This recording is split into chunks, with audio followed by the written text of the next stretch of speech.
Nuqqas ta' viżjoni għal-futur u perjodu twil ta' inattività. Wa dan is-sens ta' apatija li kompla jiġi notat fil-Partit Nazzjonalista f'editorjal tal-Malta Today.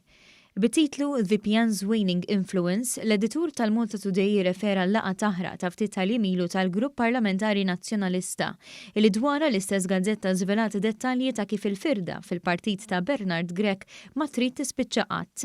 F'dik il-laqa li saret wara li l-Kap Nazzjonalista għamel dak li qalulu nies bħal Beppe Fenekadami u daħħal fix-Shadow Cabinet deputati ta' Gonzi PN bħal Chris Said, numru ta' deputati nazzjonalisti komplew ipoġġu pressjoni fuq Grech u għaddew l-messaġġ li iktar milli x'se jagħmlu huma aħjar jara x'se jagħmlu. L-editur tal-Malta Today jirrimarka li Grech spiċċa attakkat minn ġewwa dwar kif jipprova jwassal il-viżjoni tal-Partit Nazzjonalista għal pajjiżna. Ħafna jistaqsu fejn hi il-marka tal-Partit Nazzjonalista taħt Bernard Grech fuq l-aġenda nazzjonali. Jgħid l-editorjal li nnota kif fil-laqgħa tal-Grupp Parlamentari deputati nazzjonalisti sfidaw lil Grech għal dik meqjusa bħala tmexxija dgħajfa.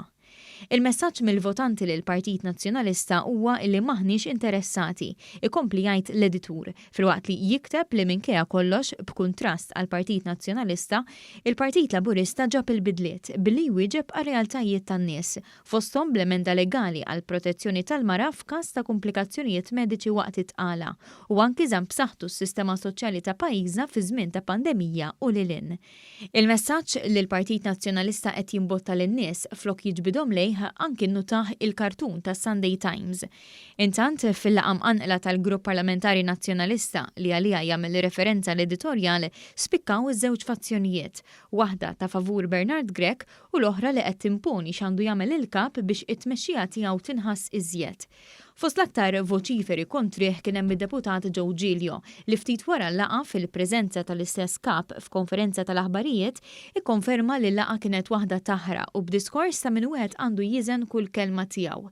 Irrimarka li rapport tal-Malta Today fuq il-laqa mimlija ġlied kien fih il-verità. Tixħat il-rapport tal-faċċata tal-Malta Today ta' nhar il-ħadd li għadda iva jew le. Matthew, il-rapportaġġ li qed tirreferi għalih ma kienx kompletament korrett.